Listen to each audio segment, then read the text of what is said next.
Okay, so moving right along.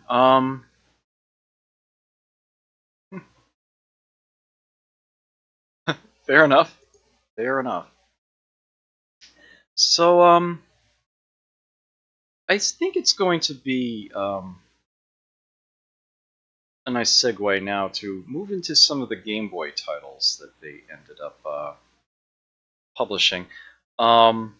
Because there is one more Teenage Mutant Ninja Turtles game on their list, and I actually haven't played it before. I'll be blind playing this one. I kind of want to take a look at it. So I will be doing that. Ultra released 9 Game Boy titles, and this is one of them. I will go back to the NES for at least 2 more titles before I'm done. But I think I'm going to do the Game Boy things. To that end, I need to tell BizHawk to scale things slightly different here. Oh, Arcus! Good to see you here. Glad you could make it by here. So, in the interest of minimizing how much marquee editing I have to do,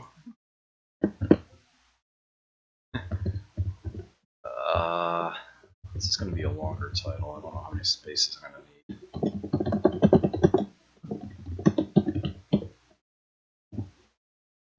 I'm not going to pretend I know where this fits in chronologically with the other games, if at all.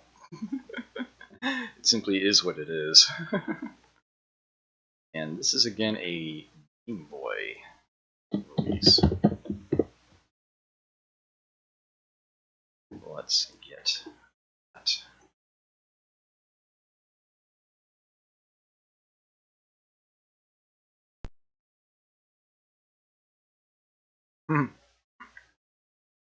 Oh, this is still showing the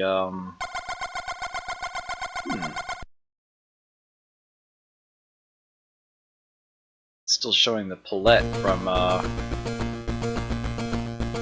hold on a second, let me see if I can adjust that. It's still showing the palette from the Super Mario Land game there.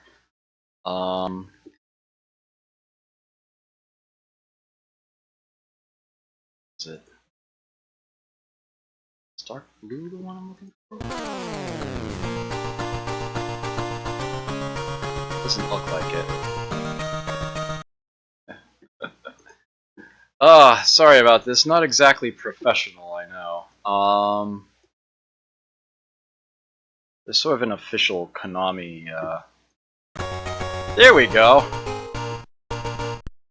Green Turtles. This seems to be one of the more popular GBA palettes. Seems to be the one that comes up by default for a lot of Konami titles, and yeah, it seems like it'll work pretty well here, doesn't it?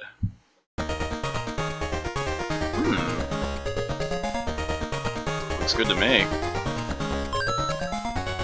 Oh well, Donatello. Of course, now I have a red turtle. Interesting. His low shot, his low attack is actually a star.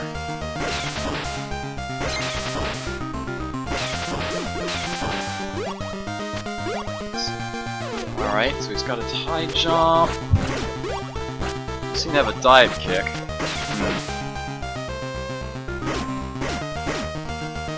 No aiming up and attacking.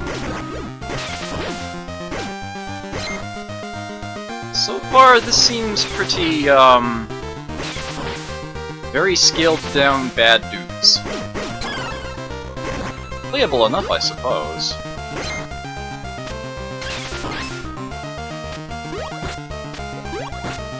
Can't throw the star in midair.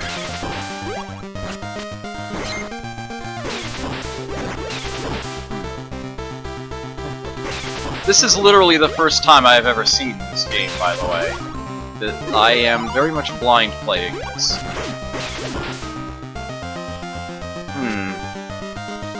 I'm ready for something new to happen. Well, looks like that's about to occur because it stopped scrolling forward. Saw a pipe in the floor? What does he do? Jumps off the top of the screen. Press. Oh no. Oh, alright, so the water's safe.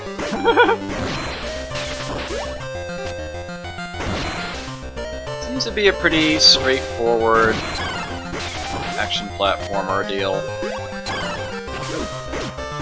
Hit the enemies as they approach. Ooh, that got a little unpleasant though.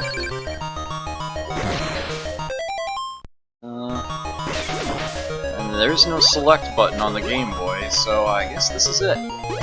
Oh dear. It's getting all Konami the Adventure on me here.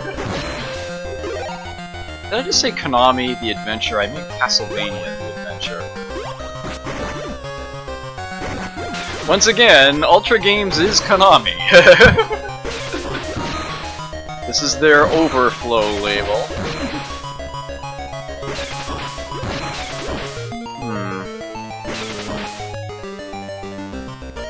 Seems playable enough.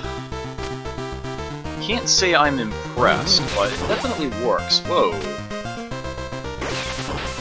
I assumed I had to jump over that because it wasn't colored red. And therefore was not a sprite to be interacted with.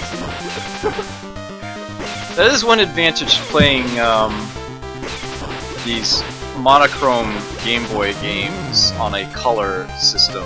It's the adding extra palettes makes things easier to discern. Ooh, I didn't get over that one.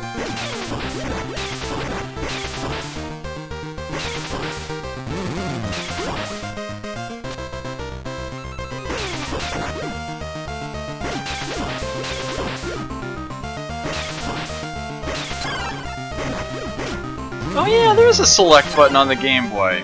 That's right, but it's not doing anything here. It's been a long time since I've had an actual Game Boy.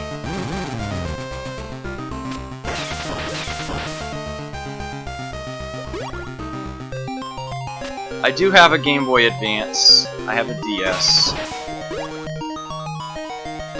I have nothing more recent than that. Well, the game is extremely straightforward, but that probably works in its favor, all things considered. I don't mind that. I have the feeling that this game was basically designed around what they figured people really wanted the NES game to be. That's sort of the vibe that I'm getting.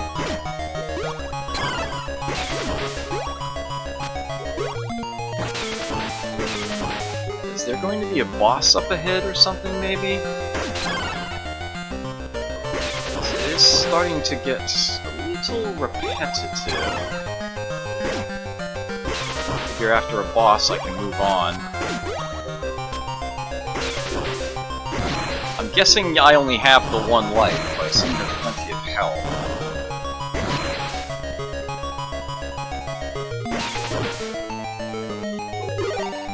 Pizza is very generous.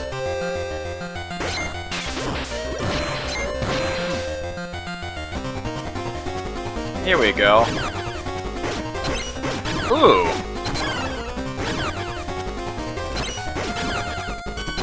Can hit his bullets in mid-flight. That makes him a lot fairer to deal with.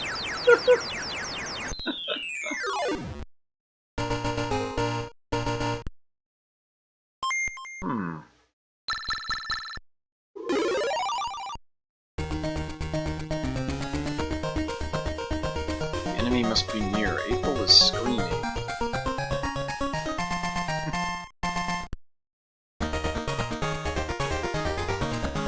Yes, he is, Ambu Lion. Yes, he most certainly is. Also, hi, good to see you here. I actually missed quite a few bits in chat there.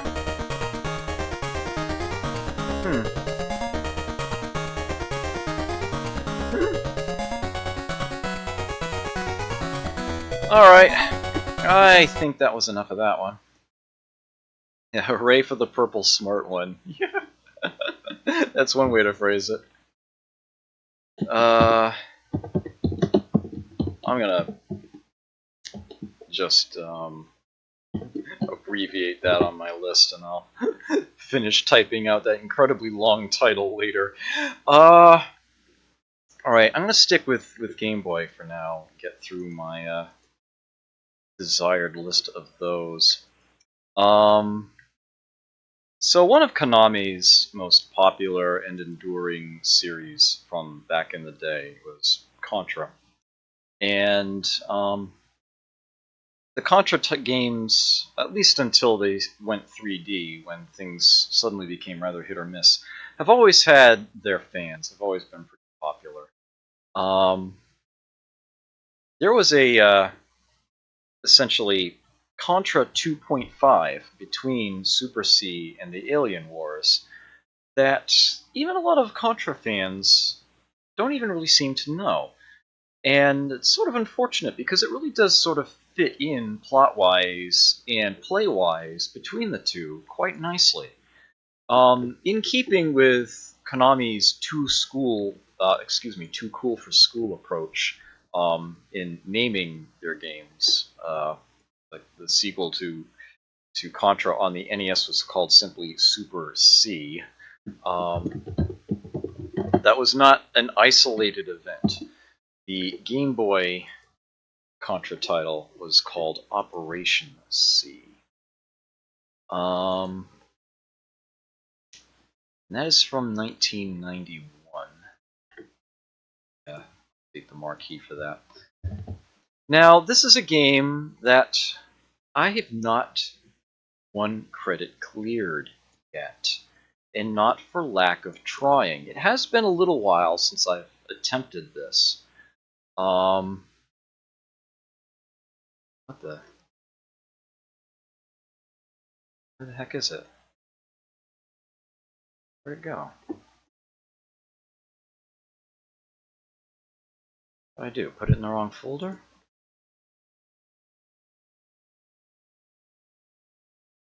Where the heck is Operation C? What have I done? This is bad. My game is missing. I really was looking forward to playing it. What on earth happened? Where'd it go? Oh. Well, this is obnoxious. I'm sorry, give me just a minute or two here. Can't believe this happened. Just a second or so.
Here.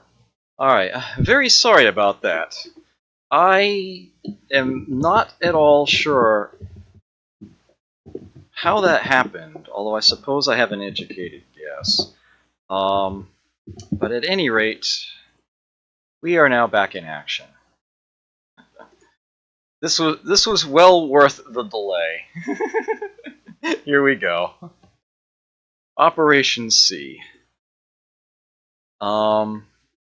Notably, this Ultra Games logo here stays on the screen for quite a bit of time before it moves on. And then you see the Konami copyright on the title screen. Funny, that.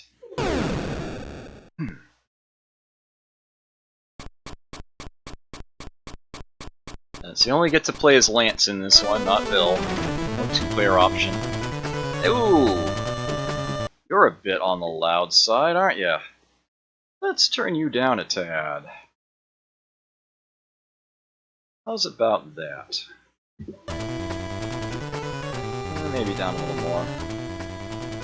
There we go, that should do it.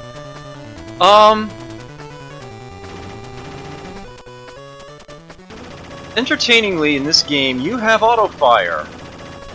You do have a limited number of shots on the screen. Definitely makes the game a lot fairer and a lot gentler on the Game Boy. Not wrecking your hardware as much. You can simply hold in the button.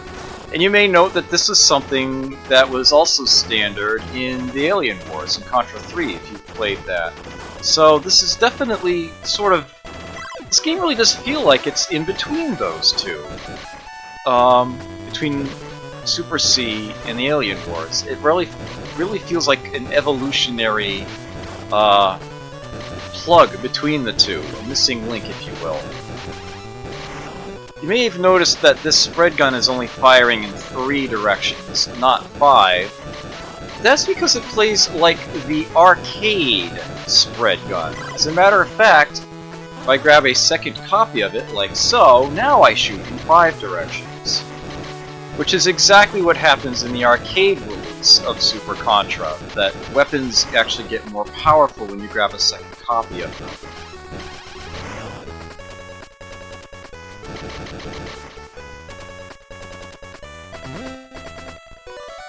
Nice relaxing part here.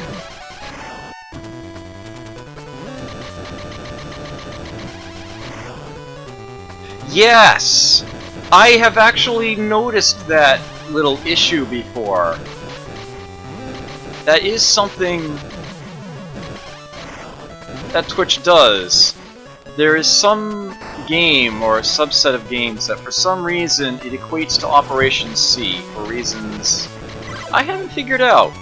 Now here we have a new weapon, which I'm going to pick up so that you can actually see it.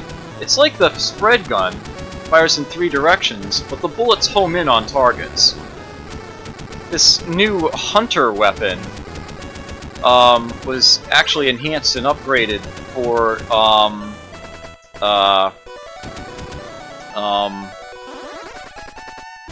the Alien Wars.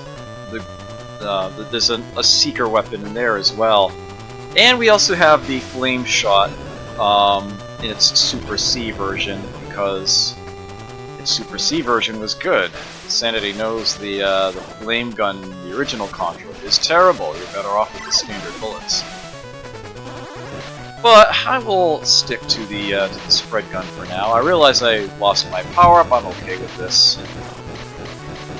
I did want to show off the presence of the other weapons there.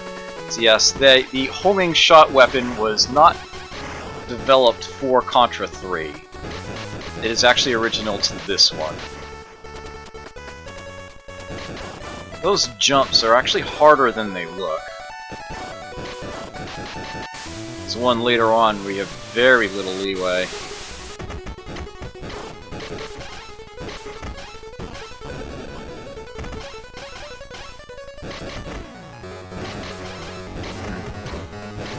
Nice little Game Boy rendition of the classic anti-boss music playing here.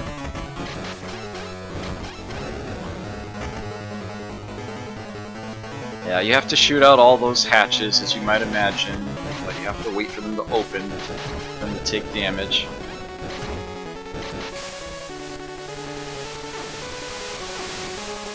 Yeah, usually the bosses are overhead, filling the screen, but yeah, here they're actually below you. In this game, notably, all the guns are good. They kind of took out all the bad ones. There's only the 3 special weapons. The spread gun actually powers up when you get a second one. And well, yeah, homing bullets. a lot of circumstances made a lot easier by that. If I had kept my power up, or indeed either of the other weapons, I probably would have beaten this guy by now. Some of it is being out of practice. There we go.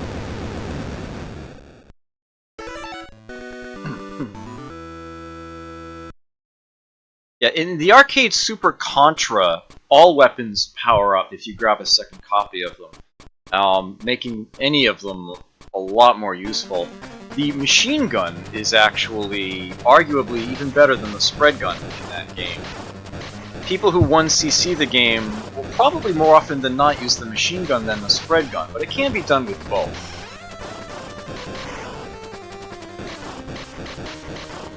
Mind you, I have yet to 1cc the arcade Super Contra. That is one achievement that has been eluding me for a very, very long time.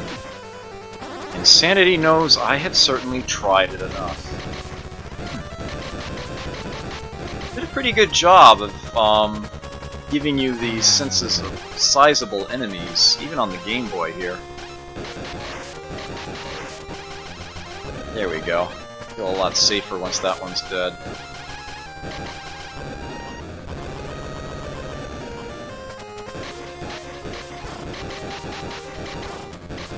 I definitely get the sense that they knew that they were going to be making a game for a handheld. They knew they had to put in a lot of concentrated Contra awesomeness to really make this worthwhile. And I'd like to think that they succeeded quite well. It seems like they very much looked at what worked in the original Contra and in Super C and what didn't, and put together a very tight, solid, fun game here on the Game Boy. And it's frickin' hard!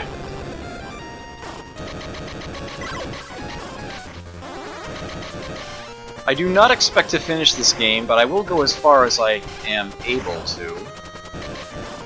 Which is probably going to be the Stage 4 boss. And then it's probably going to fall apart very quickly from there. I believe the number of stages is 5. Not a lot, but it is a handheld title. Only squeeze so much onto those cartridges. This guy, compared to the first one, is actually a lot easier. Much better angle on the guns, as you can see.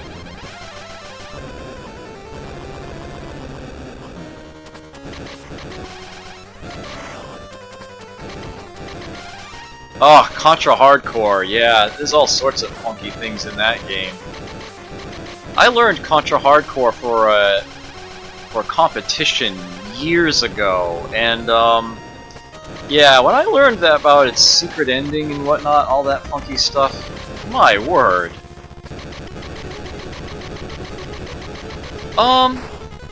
You might be able to fire faster than the game by mashing the button. I haven't really experimented with it much.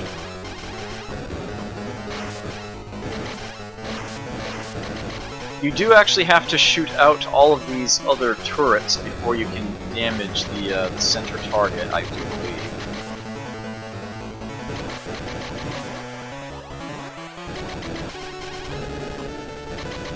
Once those are gone, open season on the center.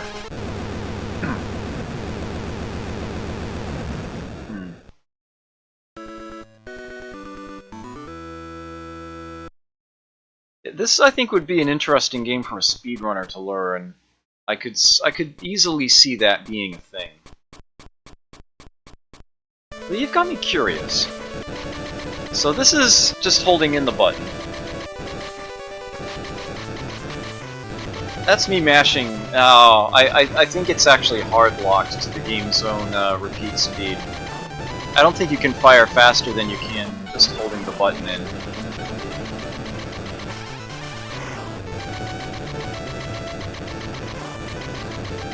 I would expect to see tighter bullet groupings if you could actually mash it out.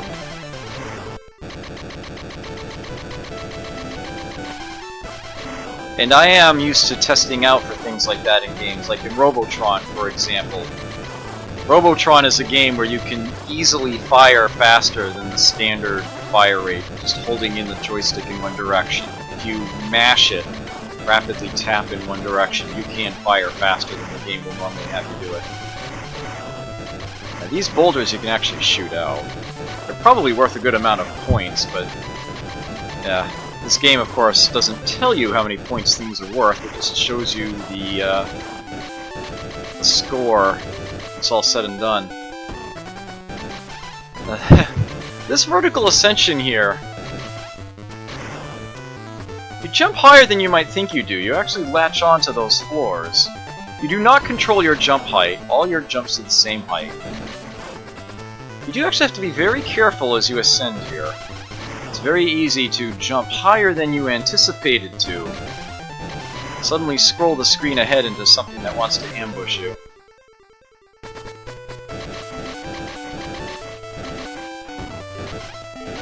That moving platform, oddly enough, you can't land on from below. You actually do have to come up here.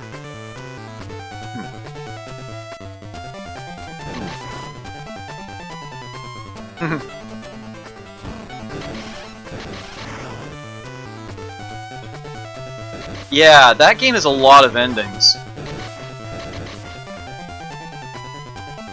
Okay. Quite a few.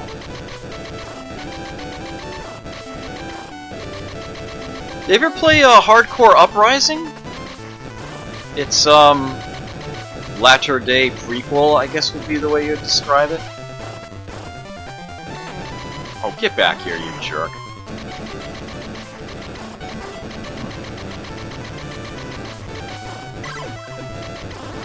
No extra credit for a third one, although I think you do earn points whenever you pick up a power-up. Alright, so here's the first real challenge in the game. This boss here is a bit of a jerk. And this is only how it starts. That actually wasn't so bad. Yep, more boulders. Usually gain an extra life around here somewhere.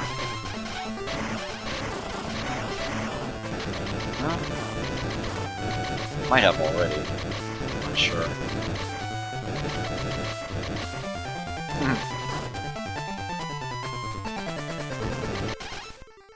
Heading out, take care, Zmek.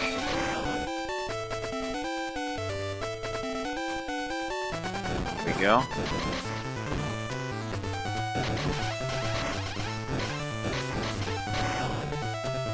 Yeah, I know, right, Arcus? Definitely,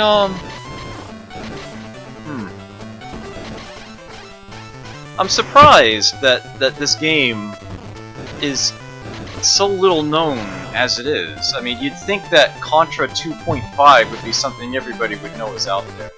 Alright, this jump right here, this is the Widowmaker. Oh, damn it.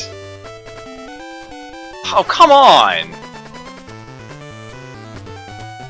Alright, you made it across that time. They give you very little leeway on that one.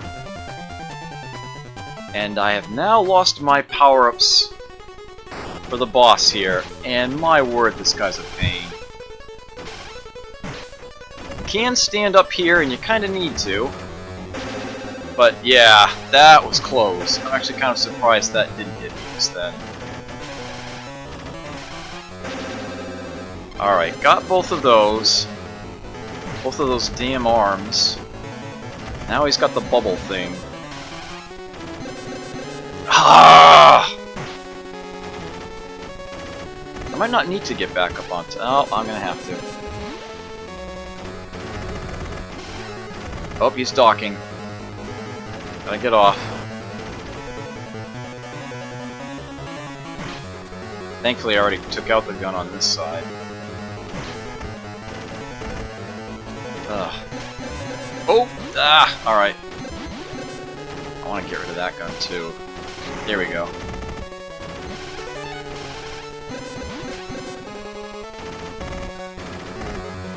He's only vulnerable when he fires. There we go, finally! Jumps in this game go high, but not very far. and you don't control that height or that distance. So yeah, there is a bit of getting used to it that has to be done. I'm not very good at this stage, honestly, but seriously, see what I can do. I should make it to the boss, but I suspect to lose there.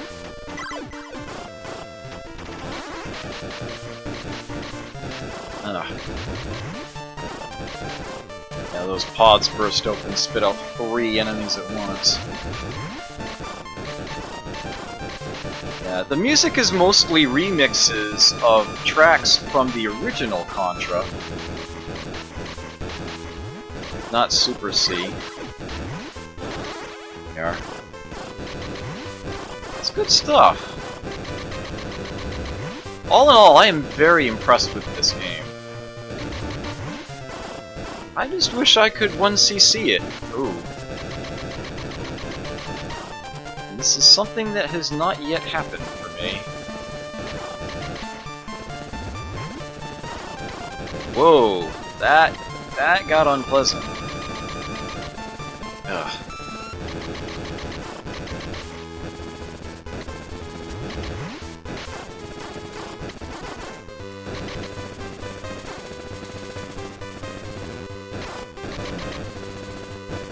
Now we've got 3 of them to dodge. Alright, I expect this to be where this game ends. I have yet to find a consistent way of fighting this guy. Those damn bouncing shots that he has. To avoid them, you're really sort of forced to get right in front of his mouth. And then, ooh, I'm surprised I got out of there in time. Ugh, come on. And then he spits those things out at you and you're just done. And I have trouble leaving my character facing diagonally when it would be rather convenient for that to be the case. Ah! I was afraid to move. Ah, well. Not too bad of a run for me. Yeah, that boss for me right now is essentially the wall. I have yet to make it past him. I want to say more than like once or twice. I'm pretty sure there's only one more level after that. But yeah, excellent game. Very happy with that. I enjoy it greatly. And for whatever reason, this seems like even fans of Contra have no idea it exists. And that's such a shame, because they really did a very, very good job of that. It's like they know that the other Konami Game Boy games exist. They know there's a bunch of Castlevania Game Boy titles. But for some reason, it's like they somehow just totally missed the memo that there was ever a Contra game for the Game Boy. Well, there it is. That's the one. And it's pretty awesome. So there you have it. There's your sadly unknown game for the week. All right.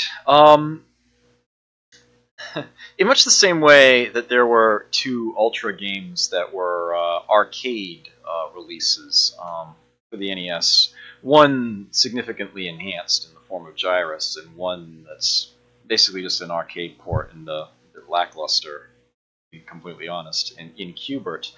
There were 2 arcade releases that received Game Boy versions.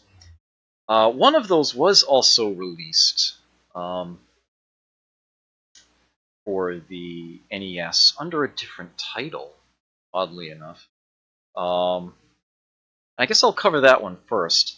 But I will play the second one afterwards, if for no other reason that, well, if you've been watching some of my streams lately, you'll know why I'm going to play that second one. But first things first, this is an extremely popular scrolling shooter that very few people know by name. Very few people actually know it by this name. 1990 on this one. Oh, when did I drop those frames? Ugh, that's not good. At any rate,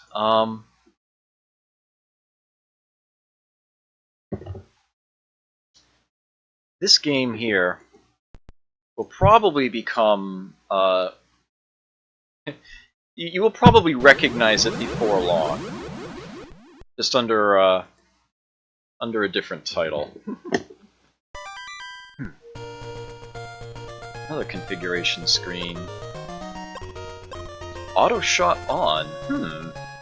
Sounds good to me. Not a very good frame rate.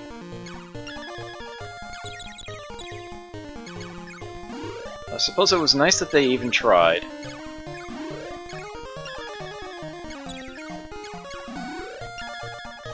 $500 bennies to whoever puts the other title into chat. I know I won't have to be the one to do it.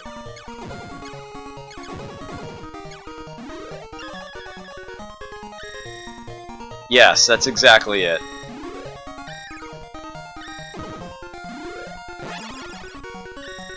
Easy question, but still 500 bennies.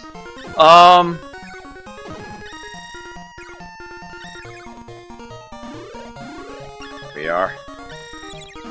Right, so Gradius is actually the Japanese title for the game.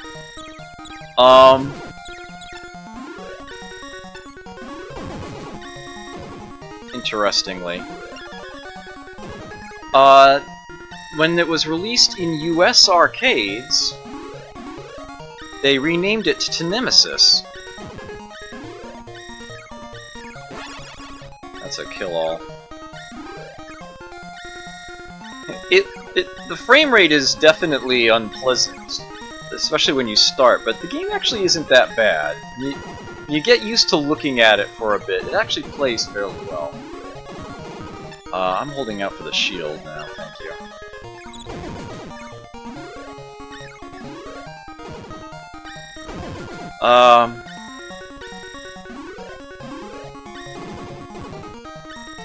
Alright, so I'm at full power now. I just want to leave. I want to avoid the power-up items now, so I can restore my shield when it collapses. Volcano time. Back up a little bit more.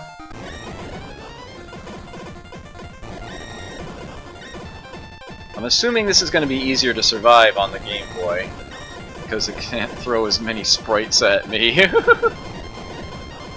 When one is at the right angle, I should be able to see it coming. Okay. And they're kind enough to despawn the mountain before the boss shows up.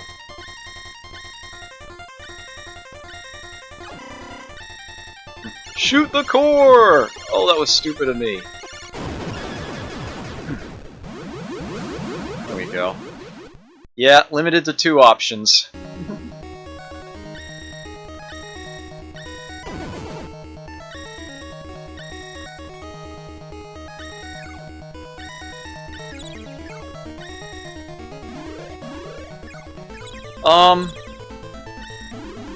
Yeah, so... Yeah, this game was released in arcades in the US under the name Nemesis, and it was released for the Game Boy, under the name Nemesis. I don't earn points for picking those up either, do I? But the Japanese name of the game is Gradius, and for whatever reason, maybe because they predicted the sort of issues that Square was plagued with in the late 90s, when they released the NES version of it, they did not name it Nemesis. They actually kept the Japanese name of Gradius. I have no idea why they did this, but they did. And as a direct result of that, the version of the game based on NES hardware that came out in the US, the Versus hardware game, that was called Gradius as well. They simply copied that right over. So, ooh, ouch. So this game actually... Oh, that's unfortunate. Gradius effect, I'm probably not making it much further. So this game was actually released in US arcades under two separate names, two separate versions. There was the original arcade release named Nemesis, and then the arguably more popular version of the game, based on the Nintendo Versus hardware.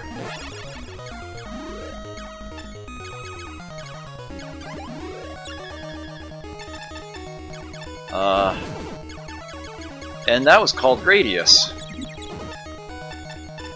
But thankfully, Konami stuck to their guns from that point on Gradius, and named all the future games in the series Gradius number.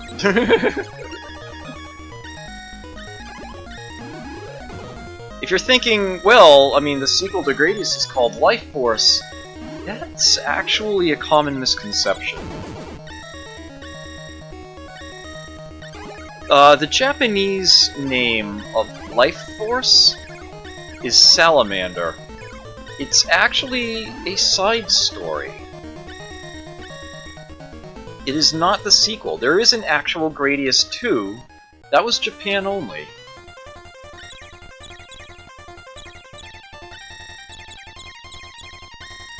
I don't believe there was a... Oops. I don't believe there was a US release of Gradius 2 until the import version on Wii Virtual Console. So yeah, way out in the future. Of course, Gradius 3 came out on the SNES, and all the Gradius titles after that have had no problems. But yeah, for whatever reason, Gradius 2 remained unknown for quite some time. Everybody pretty much just assumed that that's what Life Force was. Alright. I should take double through this part, rather than a laser.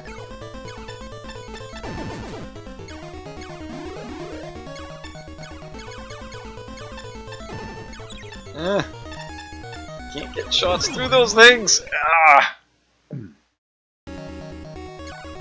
Yep, Gradius effect in full effect.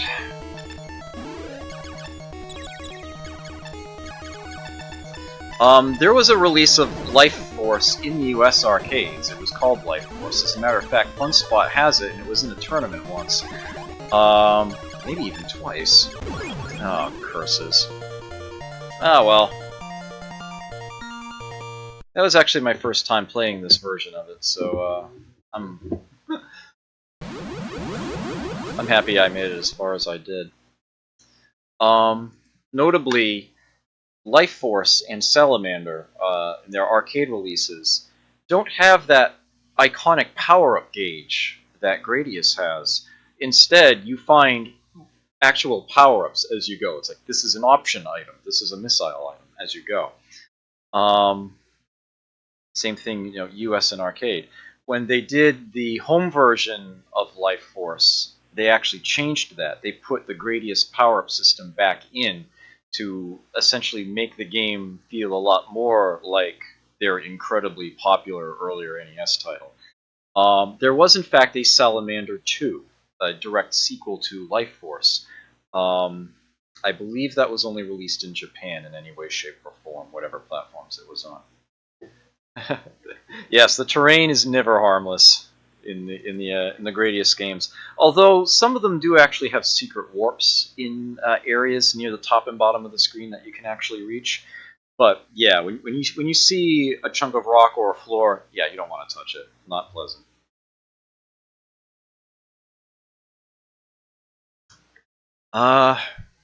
So that's going to cover it for Nemesis.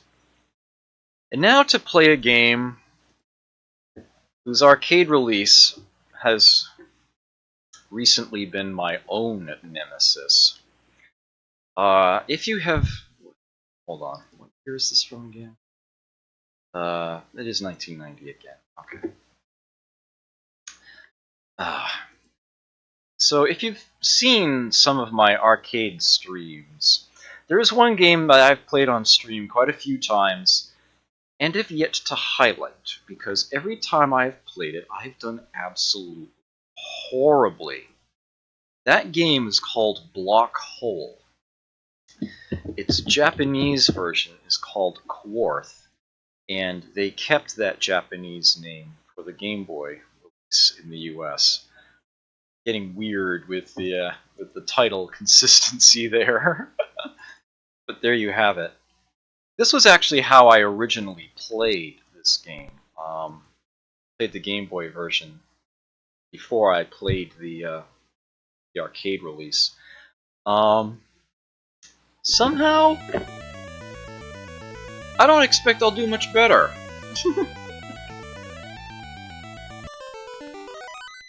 I will probably find a way to screw myself over extremely quickly.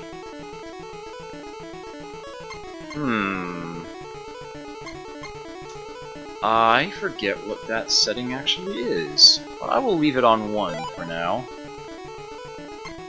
Huh. Random is the default? Interesting. Oh, what the hey? And there's several ship designs that you can choose from here just for fun. This is essentially the Block Hole ship, and this is a lot closer to what you actually control in Quarth. I think you actually control something that looks like a Cupid in the Japanese arcade version of the game. I'll play as the ship here.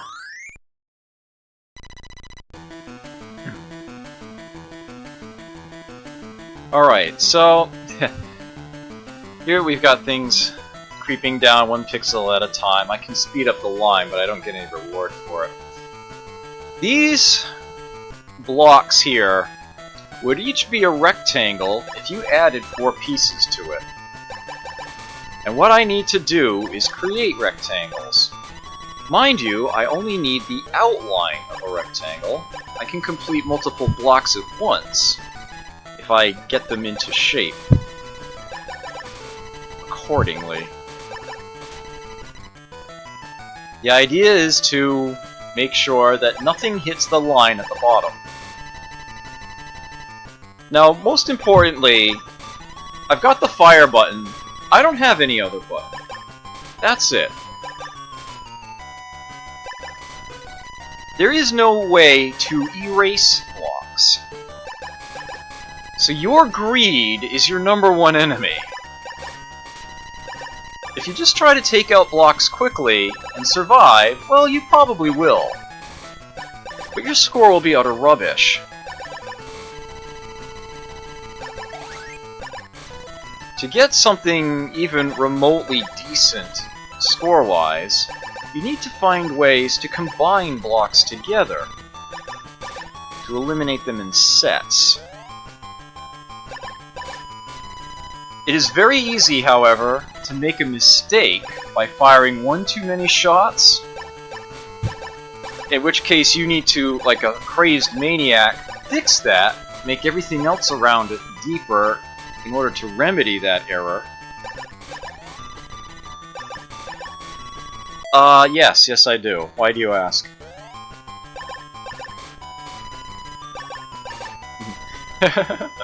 You may have noticed that the blocks vanish when you do that. That's because they're not idiots. That is actually not going to work, because this one's going to get completed first. Now I need to try to fix that really fast. And I do not get a big chunk of points for that rectangle, because there was only a single piece in it.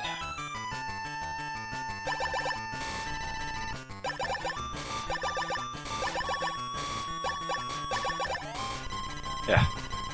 One errant shot might be all that it takes to totally ruin your day. This is gonna look good, though. That's gonna be a decent one right there. Yeah. Nice multiplier on that one. Now, I can't help but notice I keep collecting those... Oh. My only in-game functional button I don't believe... Oh. I stand corrected, actually. Apparently, those cards are power-ups. I had totally forgot about that. My shots are now traveling faster. I don't know how long that lasts for. It is apparently worn out already. I've been playing the arcade version for long enough that I totally forgot that was a thing. It's completely and utterly. It's like, those cards have got to be doing something. Maybe the other button does have a function. Yep, it does. Probably shouldn't have pulled the line that far. I was looking for some group. If you can find a way to merge a block up from one group with the group above it, that's not happening here. That's where the big points come in. You will not impress the game by making one giant piece, but if you have a sizable rectangle, even if it's just 2 pieces and it's a large area, you're gonna get a lot of points for it. I can't resist trying this. Okay. There we go. And that's a different power-up. Huh. Not sure what that one's gonna do.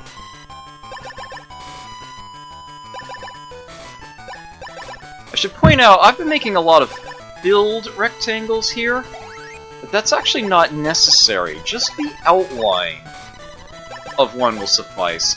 It's just that, given the nature of the blocks themselves and the way that you fire, you often can't leave an empty space inside a rectangle.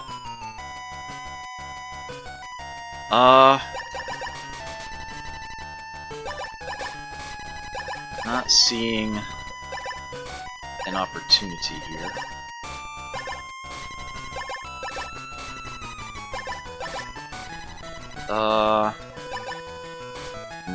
No, that's not gonna happen.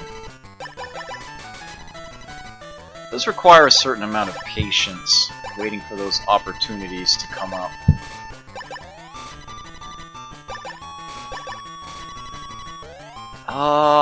That won't work. Because it's open the wrong way. Darn. It's so close, too. Nope. Can't be done.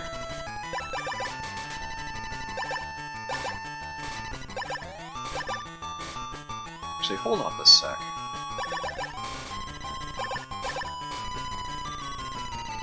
I see there was a space in there. No. Darn. I can do this one, though.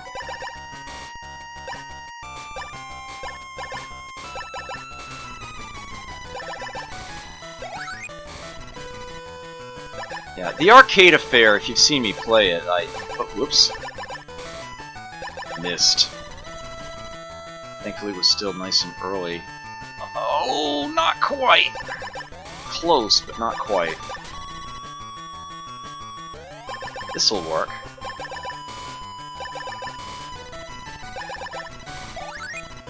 Oh, no. That won't work. Oops. Got an extra shot there.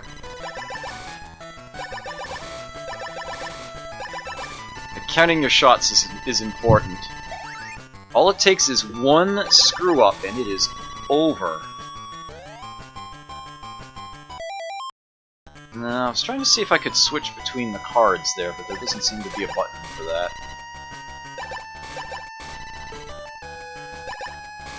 Oh, am I gonna regret doing that? No, I'm not.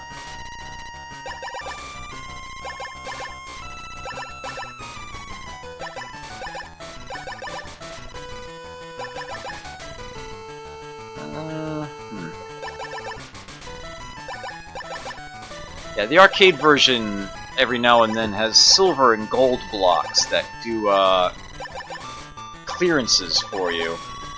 Wipe the screen or move you on to the next stage. There's some randomness to what comes your way, but it is organized into stages. And I usually make a mistake by now. And totally ruin things for myself. I'm actually kind of surprised this game is still going. As a matter of fact, I'm not sure I even want to finish it out at this point.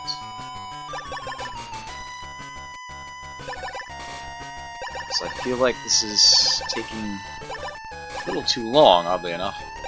Ah, Celsius! Good to see you here. I should point out... Oh, Actually, things do seem to be speeding up, to be fair. I can extend that out of space. I won't be able to get that to join in.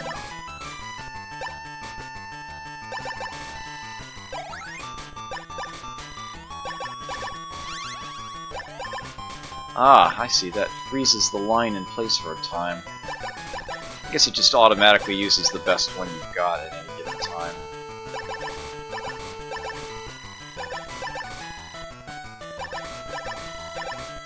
Here we go. Yeah, it is definitely getting faster. Second thought, maybe I will see how far I can take this.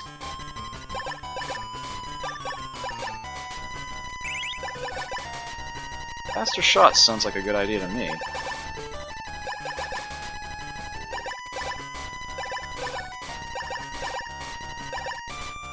Oh, I should have taken out the one on the right.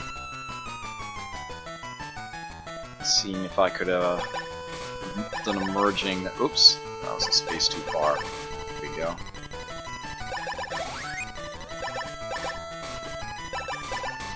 Is it near as the game slowed back down? You can shoot the blocks as they are vanishing, and that will not cause anything to be spawned. So I can. Oh well, actually, I just totally missed it entirely. But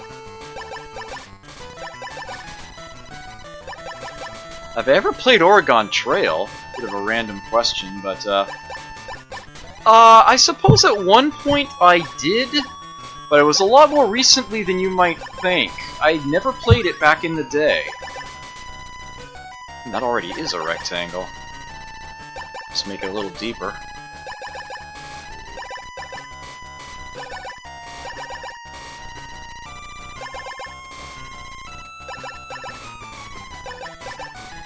Ah.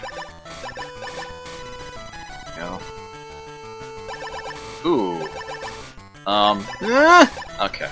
Yeah, I can shoot those blocks as they're fading, and I won't leave anything behind. Let's see there. Oh, ah! Okay. I can fix this. No, I'm not gonna get that greedy.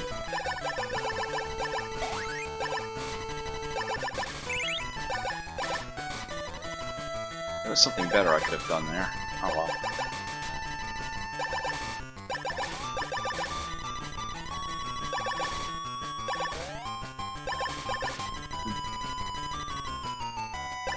Alright, take care, King Cool. Glad you could stop on by. Hopefully I'll, see you again later.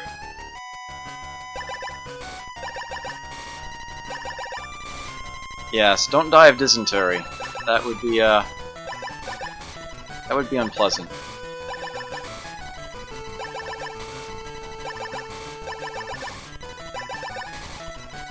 Alright. See, I've moved on to stage 2 at some point. Yeah, I don't want to invest too much more time in this one game here, so I'll see if I can get the score to 50,000 and then I'll stop there. Yeah, this, for whatever reason, the arcade version has been eluding me lately. I just keep finding some way of really screwing things up in short order. I'm sure I will be keeping at it, though. Get a decent run at it. Oh, let's not do that. It is not lined up for that. That's a decent one, though. So is this. No. looked nice, but wasn't quite there.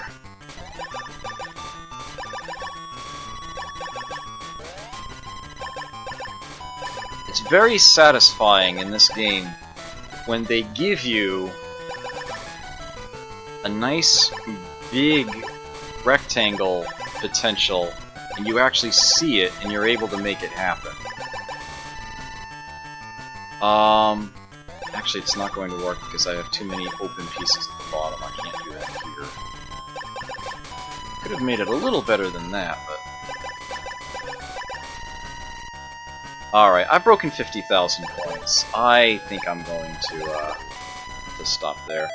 As apparently I would be otherwise playing that game for quite a while. So I will move on from there. But yes, that is Quarth. That is its Game Boy version.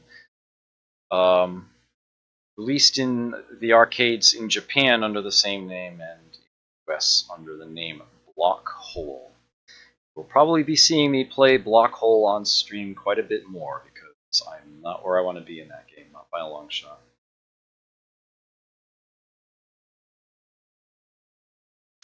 Well, I think that's going to do it for the Game Boy. Other Ultra releases for the Game Boy. I mentioned Motocross Maniacs earlier, and Star Trek 25th Anniversary. They also did Blades of Steel. Curiously enough, the NES version of that, of course, was from Konami, very popular hockey game that includes a fighting mechanic. But yeah, the Game Boy release was an Ultra Games release. They also did a golf game called Ultra Golf, and a racing game called World Circuit Series. That is their Game Boy list. But I'm going to go back to the NES now. As I fire up sort of a cult classic game from the Ultra library. Not a well-known one. I suppose not a terribly popular one, but it's just not very well known. This is the one that I sort of hinted at earlier that sort of technically is a sports game. If you call roller derby a sport. Let me get my multi-core emulator here back to the proper aspect ratio for a television set. To get roller games fired up.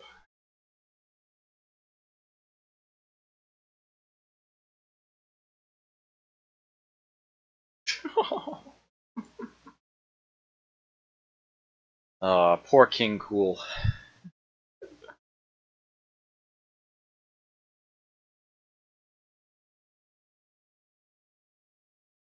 Where is it? Here it is.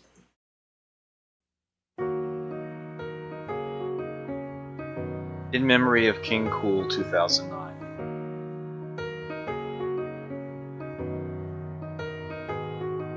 Exile,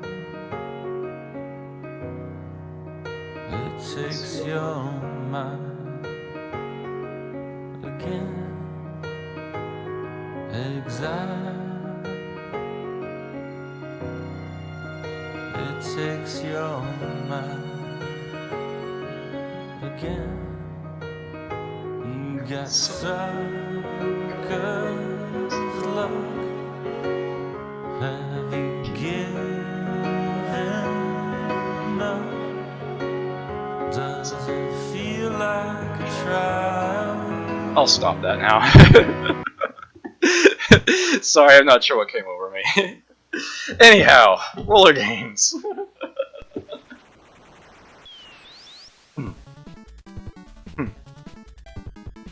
This is... I guess the volume's alright.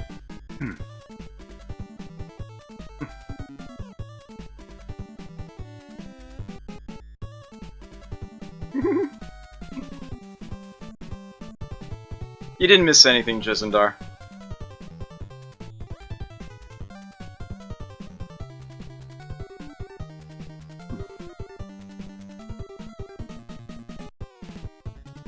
Now I should point out that this game wasn't just made up, like, on the fly to be some random homage to roller derby. No, these are actual teams. This is a licensed game.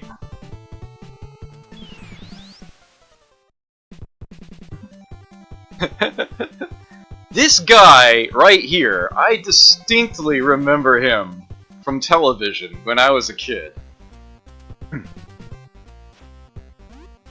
So, there's actually an interesting variety of stages here.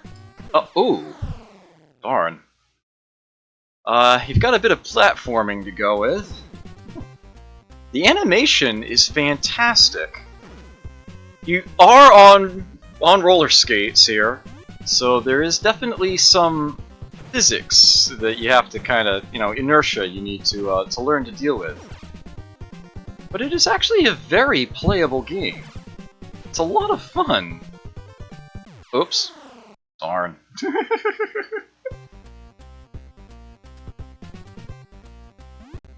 And they start you off right at the very beginning with a very nasty double pit jump there to get you used to the jump mechanics, I guess. I will endeavor to do better this time. That was way too short. There we go.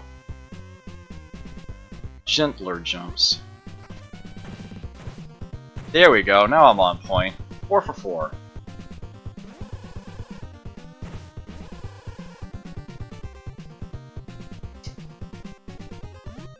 Oh, almost repeated an error there.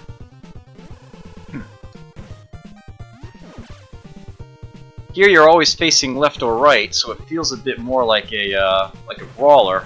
As a matter of fact, you see how I'm grabbing them, tossing them over the shoulder. Yeah, so it's getting a bit Streets of Rage here. You don't even have to press an attack button to do the jump kick. She will automatically kick on the way down from the jump.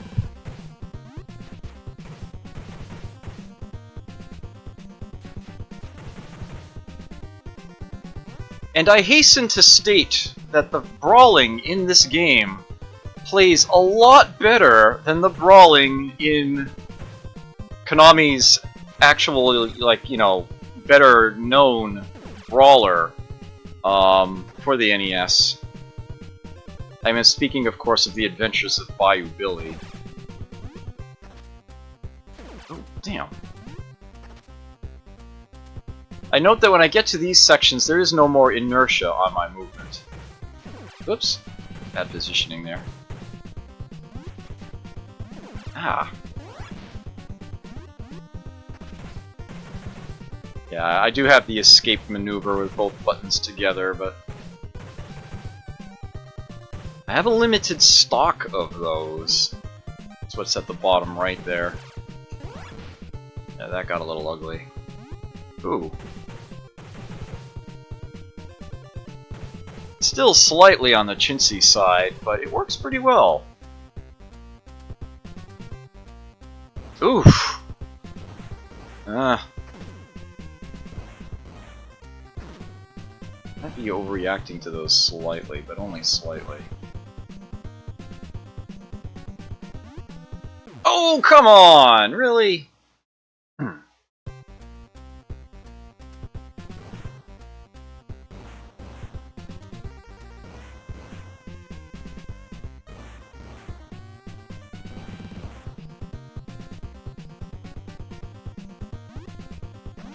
There we go. Yeah, the platforming challenge is real.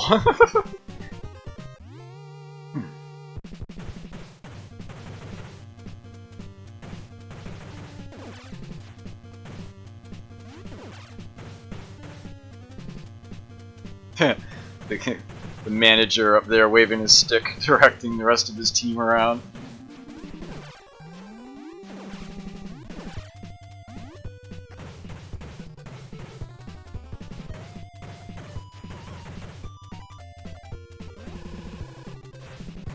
Haha, gotcha. I think I can just keep him in the corner. Nope. Oh, missed him entirely.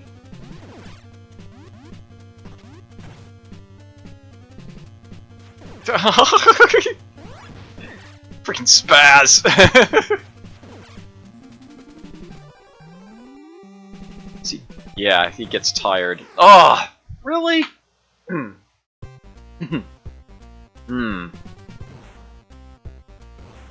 So here's a game that you've probably never heard of that's actually a lot of fun. Look at the animation on the character sprites there. They're all different directions, too. It's subtle between moving left and up and right or whatever, but it works really well. It doesn't take that long to get used to. This plays really, really well. This is one of those games that I've sort of known about for a while, and never really invested a sizable amount of time into, and would really like to. I seem to have this thing going where I beat the crap out of one enemy, and then the other one knocks her down. As soon as she finishes with the first one, be more careful of that. Yes. There we go. Ugh.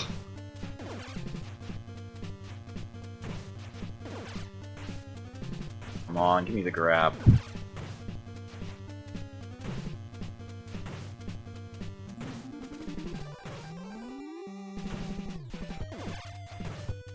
Why is she not? There we go.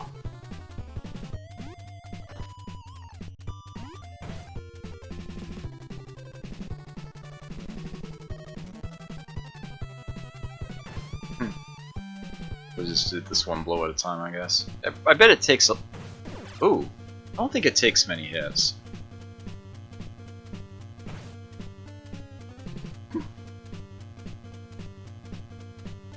Yeah, there you go. Oh! Not yet?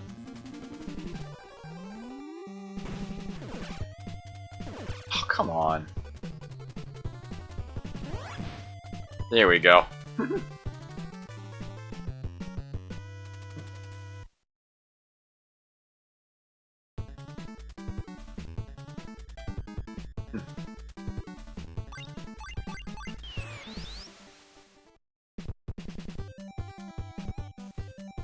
Never feels safe, even if area is cleared. Broken expressway next. Don't fall off. It's like, oh, really? And now we have ourselves an auto-scroller!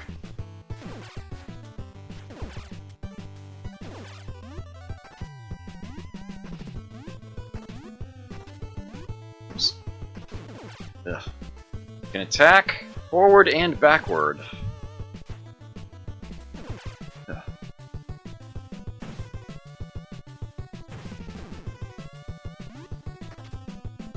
Ugh! Darn. An attack that comical shouldn't be that dangerous. Yeah, I know, right? He can actually get you sort of pinned against the side of the screen if you're not careful. It might take some more hits getting out. Alright, I suppose that sufficed to show off roller games. Yeah, that's, interesting, unique little title there that triggers some deeply recessed memories in there. It's like, wow, that's going way back. I remember when I was a little kid seeing some of these teams. And yeah, that boss, that face. I have very clear memories as a kid of that face, of that guy on television. So it's like, yeah, that is an actual licensed game.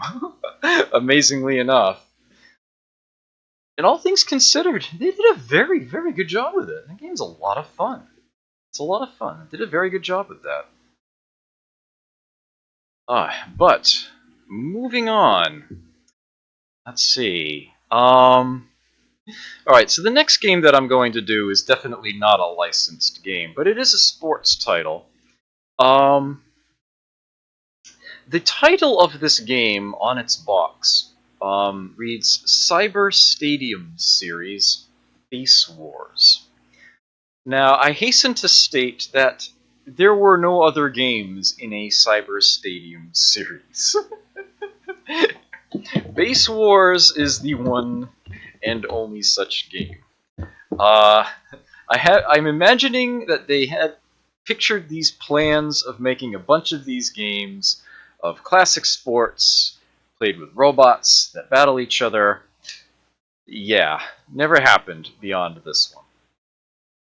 Base Wars is perhaps most famous for how incredibly broken it is.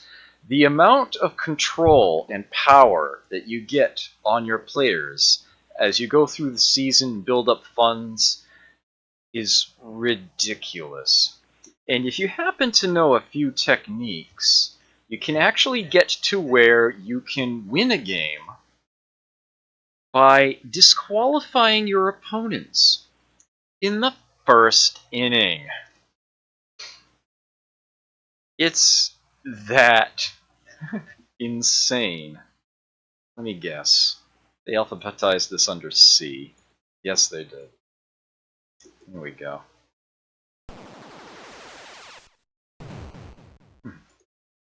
This game does have a bit of rudimentary voice to it, not unlike Blades of Steel. Yeah!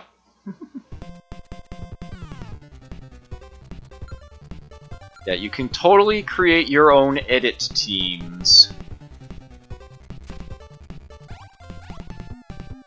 And, I'm not going to do this right now, but suffice it to say that, one of the edit teams on my card, it gives you two. Yeah, one is mine and one is my brother's on my cartridge, and, my team's a little good. My team is more than a little insane right now. I'll probably just play one game or part of a game, and I will use one of the pre-built teams. I will, of course, play the Boston team. And, I can throw some other teams in here. How about New York, California, I think that's St. Louis, right? It's the Arch. And I'm sure that the others are based on other real places. That's San Francisco, I'm sure. And I have no idea what that one is, but I'll include it anyway. You can actually rename the league, of all things, if you feel so compelled. And, yep, 5 games went against each other team. I think I can actually, can I do like a smaller league? Yes, I can, come to think of it. Could make it, say, like 4 games, 2 against each of the other teams. Yeah, the Boston team is unfortunately a little less than interesting in the sense that there are several different types of players in this game. There are tanks, there are motorcycles, and the Boston team has none of those. It's all just the humanoids, cyborgs. Yeah, you can see this team only has one cyborg in it. It has a bunch of flybots in particular. 4th type. So there's a parts shop with this extremely well drawn holographic face here. I don't know how well that's coming through on stream actually, but it does look pretty good still. Yeah, I'm actually streaming at 48 frames a second now because I had too many issues with things being completely invisible at 30.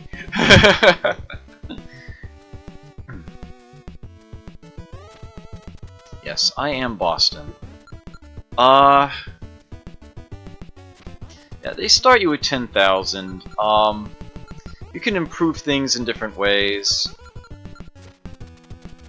This is definitely a game where battles happen. The swords... Mura masa! Masamune! Mura masa! Masamune! Mura masa! I'll stop that now. The swords are incredibly expensive because the swords are incredibly good.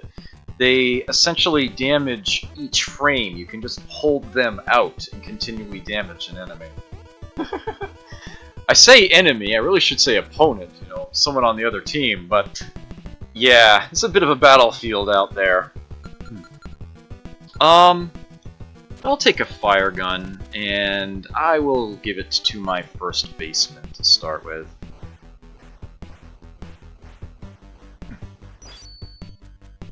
That should suffice for now. You can even buy things for the other teams and whatnot. Change.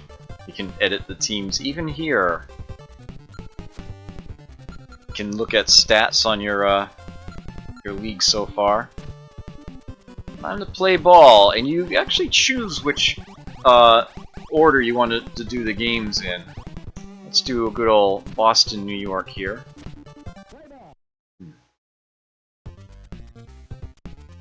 Oh, how did I end up in charge of the New York team? That's not... What did I do? Don't recall having set it up for a two-player game. That seems to be what it's trying to do. Intel GST, hi, good to see you here. Has it really been that long since I've played this? Yes, delete old.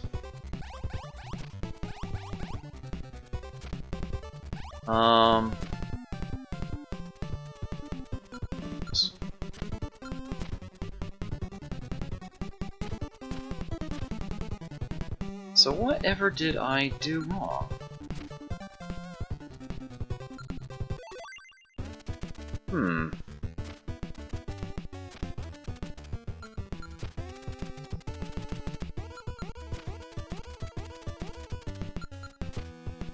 Yes. Base Wars, the Serpentizer. Yeah, this game is absolutely insane. So why did I find myself in charge of New York? Oh, I know why. I need to pick this box, don't I?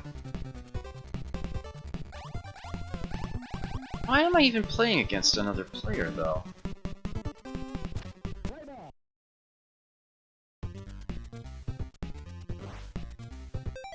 Yeah, is there a, I wonder what's... I don't remember having an issue like this. I am very sorry for this. Give me just a moment. I came prepared for this sort of eventuality. I happen to have the game manual right here with me. Seems I have a vast amount of experience at this game from back in the day, and yet I still don't know how to set things up. Weird. As it is very much trying to do a two-player game here, I can tell this. I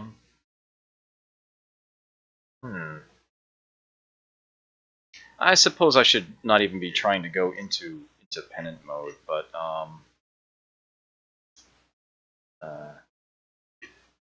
I can just do a single game, I suppose.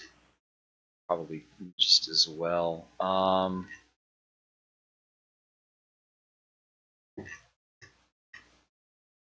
Is this?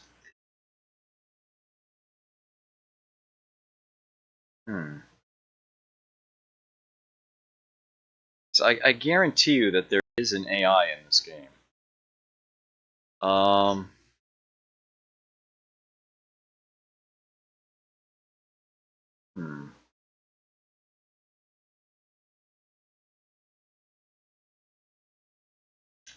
Not sure. I'm actually not finding anything.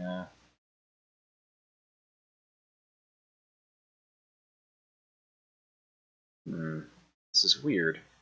At any rate, I really need to get things going here. Player listed first on the screen uses controller number 1. You also use controller number 1 when you play against the computer. Yeah, no kidding. How do I play against the computer? That's proving more than a little weird.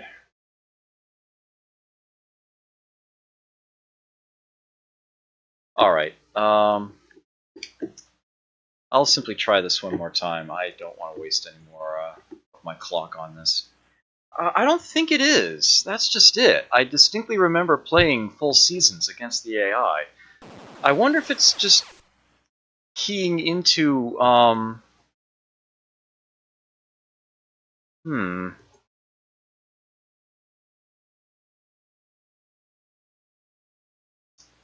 What if it's just keying into the fact that there is a second controller plugged in? I'm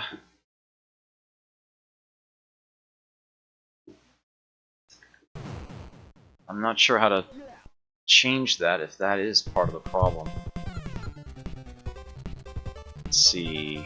That's just gonna toggle, yeah. Music effects there. Open mode, play ball. Boston versus New York. I don't even have to do a full 9 innings, do I?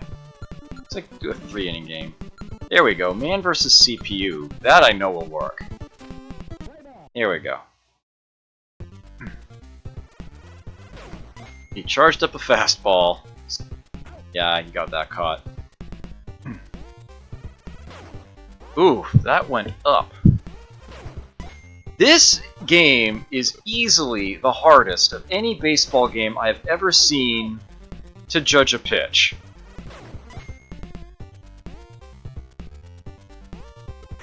It's like not even close.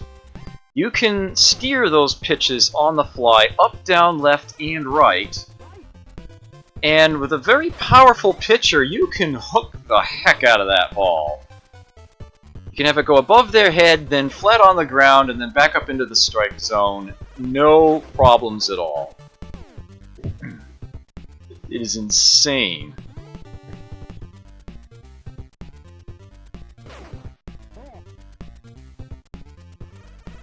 You can charge up fastballs, which make them a lot harder to steer.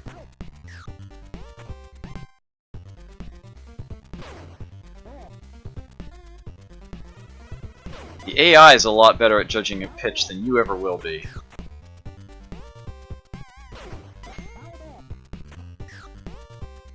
Oh, really? Oh, it's a foul ball, right? Oh, come on. Now, the real sort of trick in this game will come up eventually. Here we go. Oh! You can still tag out at first base.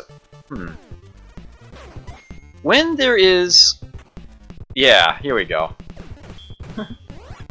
You can't just automatically tag out people, necessarily.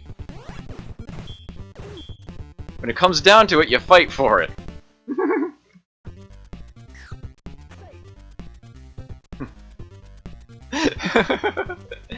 Yeah. So there's a certain amount of hit points you get in any one battle, but there's also a lasting hit point total.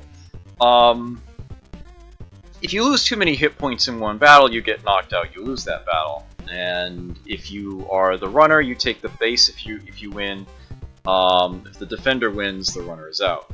But those HP lost in a battle on either side will come off that main total, and the game will keep track of that. If someone gets into too many fights and gets beaten down too much, their actual hit point total will hit 0. They'll end up having less than the usual amount for a battle, and if they lose that battle, they blow up. And they are out. You are a man down. Teams in this game are 9 players. There are no substitutions. If somebody gets knocked out, you're just going to have to... Yeah, the team will essentially get spread out in a different manner in order to try to fill the empty spaces. You are playing baseball with an 8-man team. If a second unit gets knocked out, you're down to 7 people. And if a third gets KO'd, you are disqualified. You lose the game right then and there.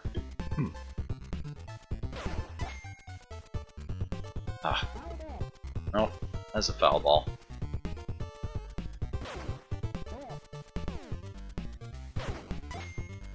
I don't even know if there's going to be someone out there. So I'm not big on sports games, but this is fun. For pretty much all the wrong reasons. Please tell me there's going to be somebody under that. Alright.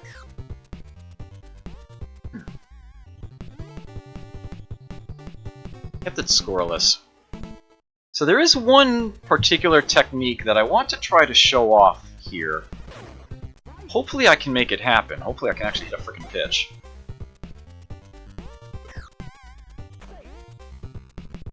Ah! I just tried to run from base when it was already settled, and yeah, that was a problem, as you could see. Is they give you like 1 hit point for that battle. That's a good way to get yourself knocked out, unless you've got a weapon to be able to handle it. Alright. The distance from the base, in the case of a tag-out situation, actually determines how much health you have for the battle.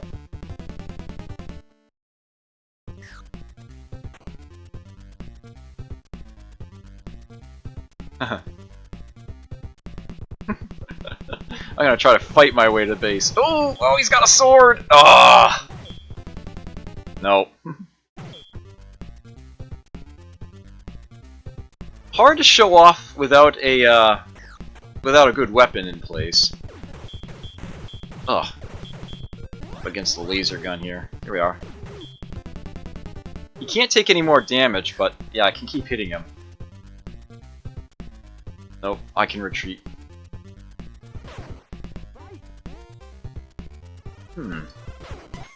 Got a piece of that. I'll fight for it! Ah, that frickin' sword, though! Ugh. Yeah, the swords are the real deal. So, if you manage to win a battle for first base... Sent it right to him.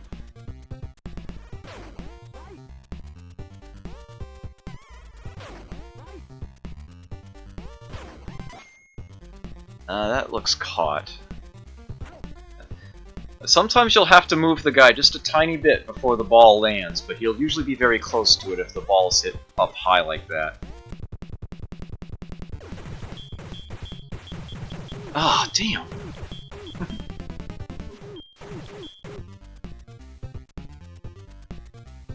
But yeah, when you're on offense, there's actually a way that you can fight the same baseman over and over again.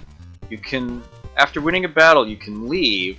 You actually have to double deke back towards them. It's like head towards the next base, return to the first one, and then do that a second time. And you'll actually fight them again on the way back. If you can handle the fight, and with some really good weapons, that becomes nearly trivial. You can definitely KO someone in very short order. So that was 3 outs. Okay. Yeah, even after a fight has gone down, you can still go after their fallen frame. It doesn't deal any more damage to them, but it can be very satisfying. Ugh. I was hoping I could show off at least once this this strategy, but I might not be able to do that with just a exposition team like this. It really does require a decent weapon to make happen.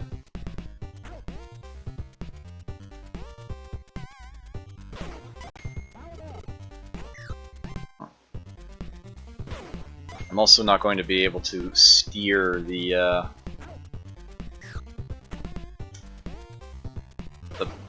pitched baseballs all that far. That's totally something that can be shown off. And I think this is American rules, yeah. Can't end it in a tie, it's going to want to keep playing. There we go. Here's something I wasn't expecting to be able to show off.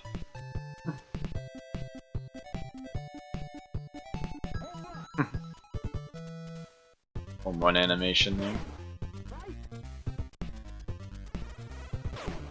Oof, that was terrible. Oh wow, 2 in a row. Skip the animation on it though.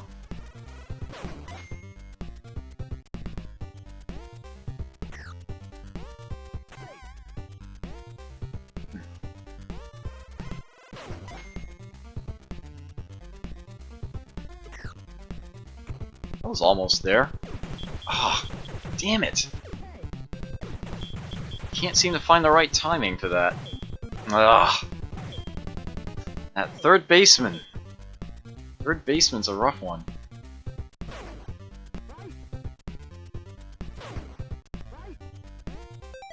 I don't think there's a way mid-game you can buy equipment. Unlike, say, Super Baseball 2020.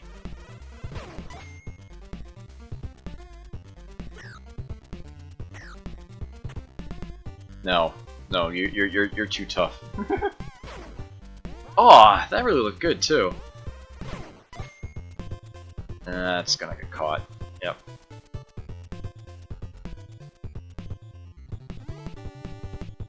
Well, if I can keep them scoreless, I'll win this little three in quotation marks inning exhibition.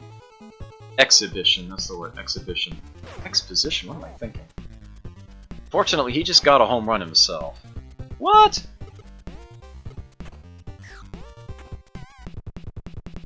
Oh no, it's this guy!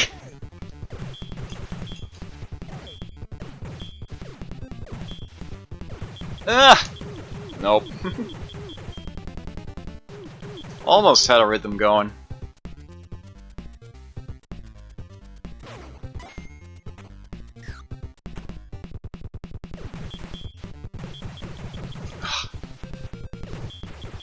Damn it.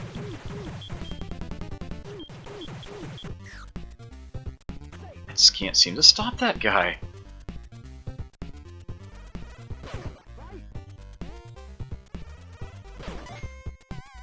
Oh, please tell me that's caught.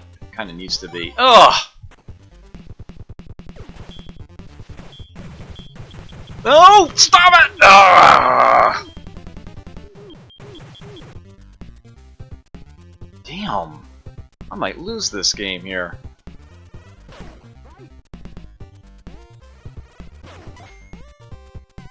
That is a foul ball. I might get an out of it, though. Yep.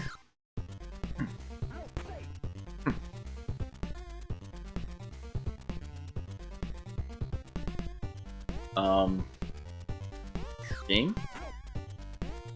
Oh. Right. He was locked down. Oh.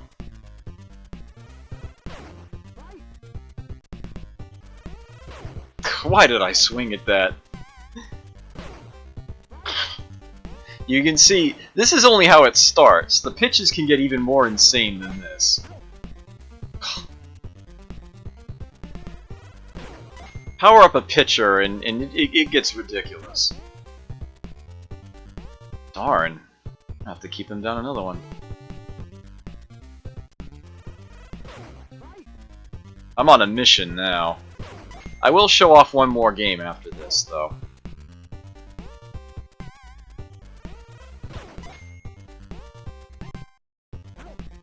Nice. Ooh. Oh, damn.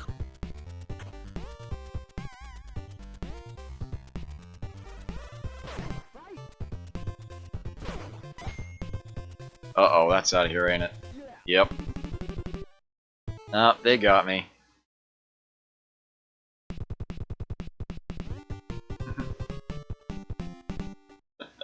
I may need to refresh my memory on some of the mechanics of this game, and once I figure out how to actually do it against the AI, I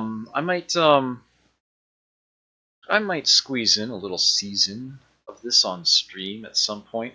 I really want to show off how, if you truly master the battle system and you get a unit to where it can win a battle without taking a hit, you can very quickly cause your opponents to lose a match through disqualification. I really want to show that off at some point. It was something I discovered by myself. I didn't read about it anywhere. It is definitely risky, but when you figure it out, it works far too well. But yeah, I would need to have a much better team in order to make that happen, and that would imply playing through a whole season. So I'll revisit this offline, so to speak, at some point and see if I can figure out how to actually make that happen, because I know I've done that, and it'll be a very, very different sort of thing that you would see on my stream. Something I would not do very often, that's for certain, because there are not a whole lot of sports games that I am invested in any way, shape, or form. This is one of them. I am actually rather fond of this curious little game. But, speaking of curious little games, I've got 15 more minutes, and I want to show off one more title. But before I do, let's see. Other games from Ultra that I haven't played, have not yet mentioned. There's a sports game called Kings of the Beach. That's a beach volleyball game, as you might imagine. A game based off of the reboot from the late 80s, early 90s of Mission Impossible. Which is actually a rather playable adventure game. I have the cart for that. It's a lot of fun. The title for this one pretty much says it all. Ski or Die.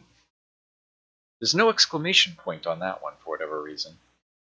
And the last release that Ultra ever made was a game called Pirates with an exclamation point.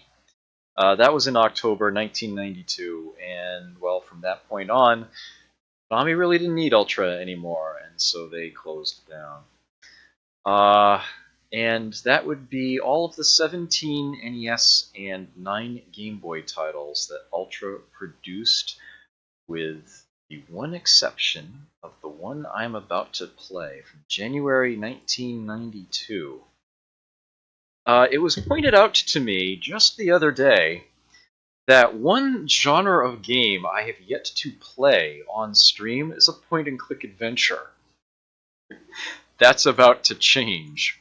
As you might recall, there are actually 2 point-and-click adventures that were designed from the ground up for the Nintendo Entertainment System.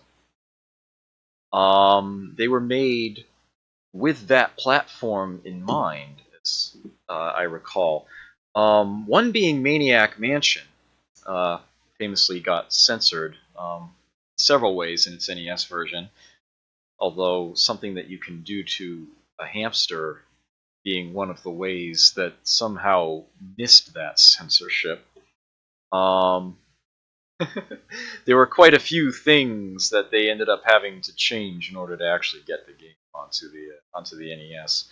But yeah, there was Maniac Mansion, legendary LucasArts title, and the originator of the Scum engine.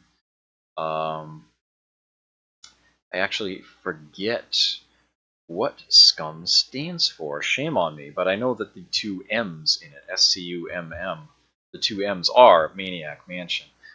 And then there was this one. Not nearly as well known, but so much fun. If you're a fan of puns, and I know that a lot of my viewers here are huge fans of puns, you'll enjoy Nightshade. This game, though, is very, very cleverly designed. This game Nightshade Part 1, The Claws of Sutek. There never was a Part 2 or beyond. Yeah, Beam Software actually did the development for this. It was the final Ultra Games publication.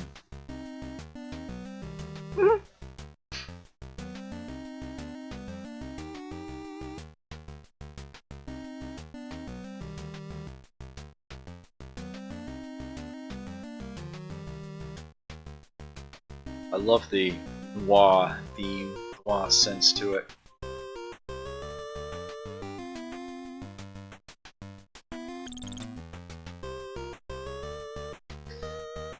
Yes, the majority of this game is exploring, adventure style, but you do occasionally get into fights, which you do have to play, you know, jump button, attack button, knock the health of your opponent down. But the way this game starts, and its extra live mechanism, essentially, very, very unique. You essentially have 5 lives to complete the game, but you have to earn them, including your first one, because our intrepid hero starts the game in a death trap. The classic villain has captured the good guy, and, you know, James Bond wannabe needs to try to find some way of saving himself before the death trap kills him. You know, the classic shtick. You start the game in one of those. You get out of that, you get into the game proper. If you get knocked out, run out of health, or do something else really bad, you get captured again, and you're given essentially a different puzzle to solve, a different trap you need to try to free yourself from. Succeed in time, and you've bought yourself another life. You come back to where you were and continue on. Eventually, the game will give you a death trap, however, that is literally unsolvable. There is no way out. So you do not have unlimited lives. But yeah, you have enough puzzles to solve there. You can earn your extra lives. And they did a very, very good job with it. I probably don't remember how to solve them all, but I'll do my best. That's my home, Metro City. Quiet place. Good city. Good people. Good future. The streets were safe once. A person could walk around without any worries. The kind of place where you always knew your kids were safe. But as time passed, bad seeds started to grow. Vortex, Metro City's protector, was outnumbered. Even with the help of the local police, Vortex was no match for the growth of corruption. With Vortex gone, the criminals moved in like a cancer, eating through the city's heart.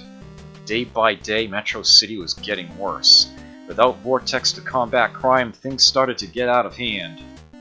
And this is apparently a different Metro City from the one in Final Fight. I'm wondering where Hagar is, right? You know? Crime feeds upon itself like rats fighting over cheese. Pretty soon the crime bosses began to fight over control of Metro City. Then something began to change. The gang wars stopped. There's someone new in town. Someone organizing all the criminals. He's the one I want. He's the one who wants to kill my town. Someone had to do something. Someone had to take Vortex's place. Someone had to stand up to Sutek. It's time to put a stop to this plague. It's time for Nightshade. And this is how it begins. So pathetic, meddler. Your career is over before it has begun! Now there is no one to stop me in my reign of evil. Yeah. Tied up to a chair. Next to a bomb, right? For no readily explainable reason, there's a burning candle here. Money. Nothing unusual here. Operate candle.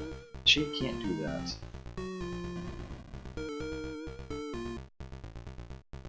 Huh. I'm not sure why the candle didn't burn through his ropes. I'm pretty sure that's... Oh! There it goes. The candle's begun burning through Nightshade's ropes. Nightshade is free. There we are. So I lost half my health already, but whatever. The lever has caution, self-destruct mechanism, do not touch written upon it. Operate lever. Yeah, nothing happens. Actually, I think it is, yeah, it opens up this wall to the back side here. Cool! What a great grate! My great-great-grandfather had a grate that was greater than this, though. Didn't have all the rust that this one's got.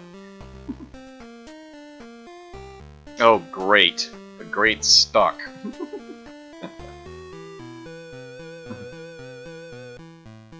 Megamind. Dongy Gong! That is a great tagline. I could have sworn this looked different last time. It's thoroughly unremarkable. Except... no! Wait a minute. It's got... no, sorry, it is unremarkable.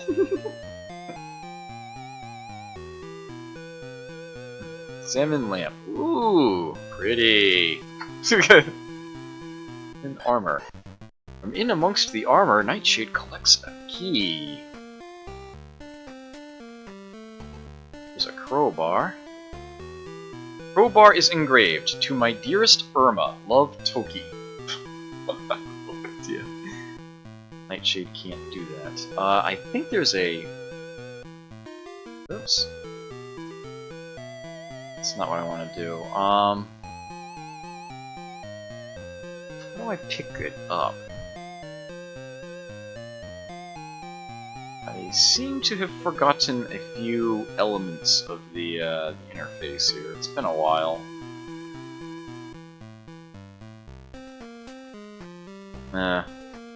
Yeah, it's exactly what I was thinking. In fact, I can't go any further in that direction.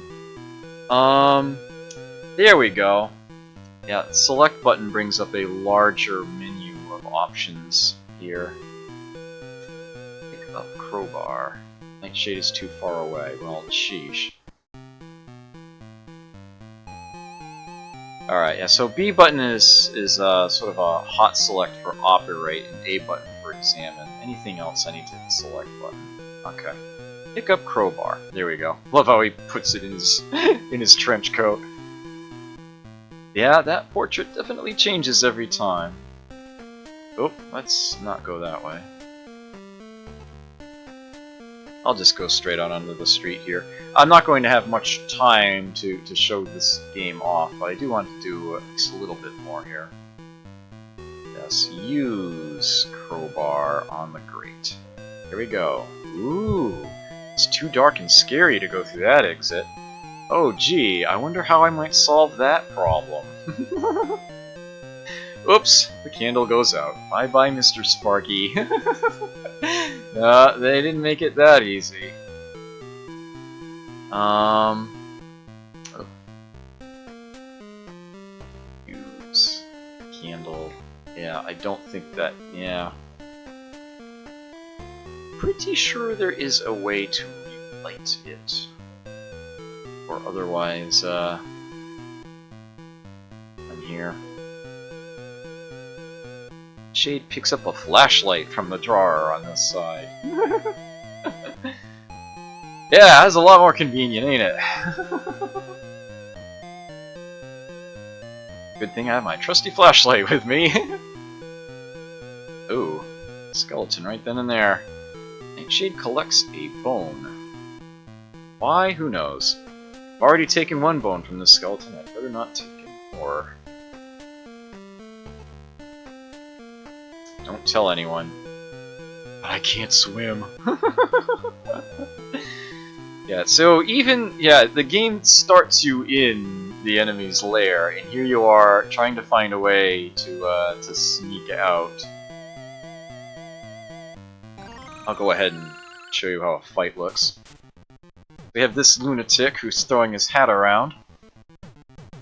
There we go. It's a nice knockdown attack combo that he does if he gets control of his opponent. There we go.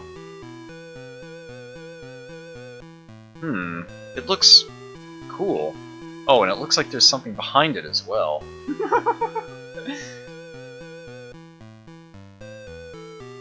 Shade can't take that. Oops. Maybe operate works on it? Great! Quivering enigmas with a side salad and a light tartar sauce! There's a hidden exit here!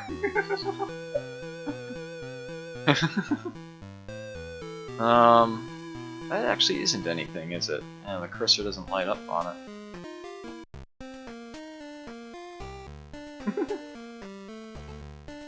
Ooh, look at that! Pitfall. Just brushes himself off. He did lose some health for that, but he's alright. Yeah, a lot of the old school adventure games have a score, essentially, as you do things. It keeps track of, you know, how much in the game that you can accomplish that you have. And this game tracks that as well, as you earn popularity. You see it's ever so starting to build up there. You see the beginning of the first arrow. Oh, my pleasure, Surf and Tars. I'm glad you enjoyed it. As a matter of fact, I'm going to be calling it soon myself. I think I can walk by the side of that, yeah. And that, I believe, is another trap. Screws. Ah, they look like little brass screws. Oh, yeah! That will drop the chandelier on the first floor.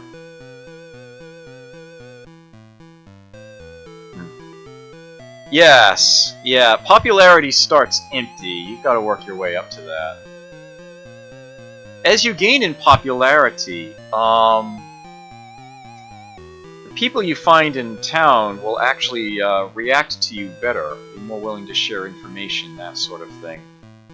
So it is definitely a useful thing. You can build that up as you go. Shade is... oh, oops. And Shade collects a screwdriver from the drawer on this side. And now we can attack those screws. That's the wrong button. Use screwdriver. It's here somewhere. On the screws. Crash. Bump. Whoops. Did I err?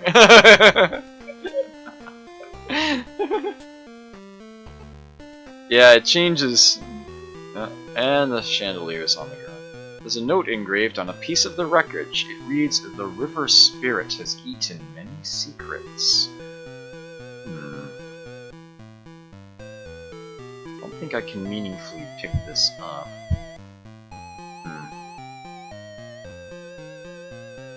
I think this statue might be one more thing I could interact with. The statue has a keyhole and a small slot in it. Right. Oops. Oh, come on. Use key statue. What? Come on, get real. Key statue. The key turns. What luck! Nightshade has found an ancient Egyptian coin. Which I will examine. Not operate. Examine.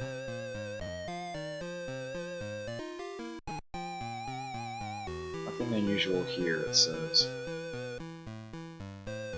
You can really only know if you need to go, or if you can go this, you know, beyond the edge of the screen by trying to walk through it, essentially. Once you get out of here, the city map is actually fairly sizable. I want to say it's like a good 80 screens or so. And I've got a map of it kicking around somewhere. I'll definitely have to take a peek at that. I never did finish this game, and I always wanted to. I always found some of the fights difficult, even if you remember the solutions to the puzzles. So I'm probably going to be picking this game up again at some point and playing through it for you all on stream eventually at some time. I don't know exactly when that will be. It might take me a little while, but I would very much like to have that happen at some point. And you may notice that the water is gone here. for apparently no good reason, but indeed it is. Paying attention? See that little X there? Looks like this brick will move. Let us operate it.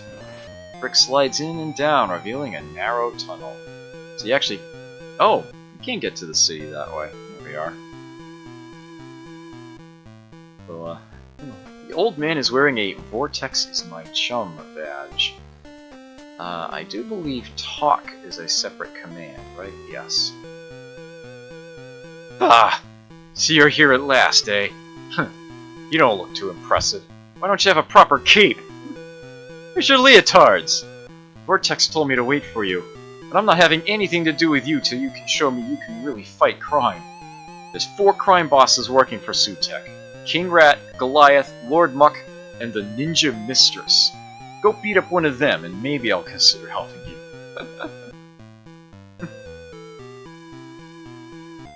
I can climb in here, as you can see. We've got ourselves a secret little area. That's the second biggest candle I've ever seen!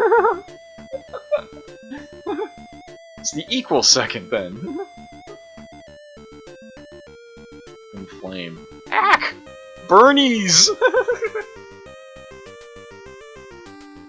And I believe that later on there's a way that you can shut off the flame and then jump across to get to that statue, but yeah, that's a little ways off. So, that's the beginning of the game anyway. Let me see if I can get him KO'd, actually. Show you another death trap. End it there. Of course, I could probably just beat this guy. But I kind of want to lose. Farewell, Lampshade! Nightshade! Sorry, Nightshade. It is a shame your career was so short. For a moment I thought you might be a worthy opponent. This, of course, is a matter of timing. You can see the stop switch there. There's 2 levers. They appear to be the conveyor belt controls.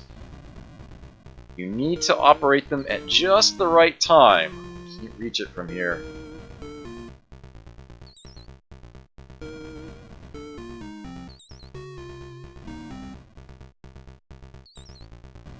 It's all a matter of timing it just right. He can't hit it with his hands, he has to use his legs, if I recall correctly.